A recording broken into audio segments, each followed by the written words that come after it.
Okay, Halidi Musa is asking the question.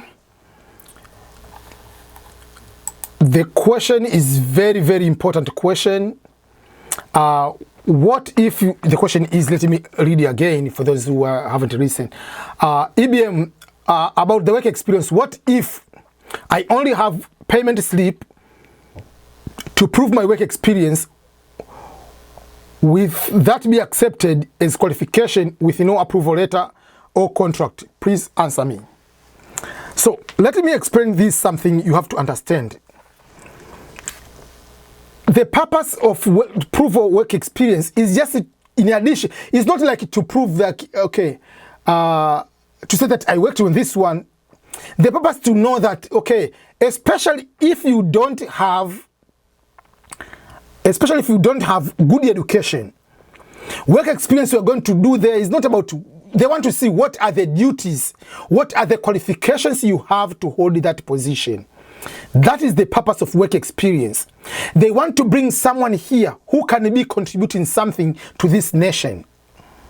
So if that's the case, they want to find someone who is possible going to come here to excel.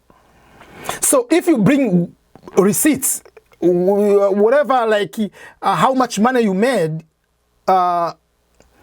that doesn't help a lot. Payment slip doesn't help a lot, because payment slip doesn't show what kind of work experience do you have, or what are the duties and responsibilities you executed in your job. It will be better even if you have job advertisement and the slip okay, but the purpose is to show that I have been working on this kind of duties.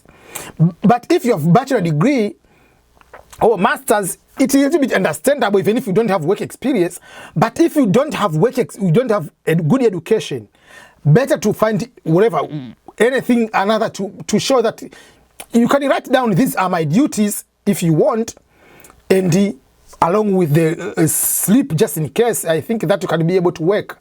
But make sure that if you can be able to get either the job advertisement, if you have the same job advertisement, or to get a letter from your supervisor, like, okay, so and so is working with us, I'm his or her supervisor, and these are some of the job description is going to execute or is doing while he's here. Or if you have the contract, yeah, so those are the things will be able to help you. But if you have very good education, you can put work experience even if you don't need to show a lot of proof, like all those letters or other documentation. But if you depend work experience, I just advise you to have all the documentation to prove that. It's just like saying, oh, I have bachelor degree and you don't go with a transcript. How can I prove that you have bachelor degree? So if you don't have high school education and you depend on work experience as the alternative reasons, you must come with everything you have got to prove that you are being able to, you have good work experience. That is what I can be able to advise you to be sure that you consider those kind of things to prove yourself. It's just like you cannot come on to prove that, oh, I'm eligible to, I'm having bachelor degree, I have master's degree, and you don't show any transcript. They are not going to accept that one.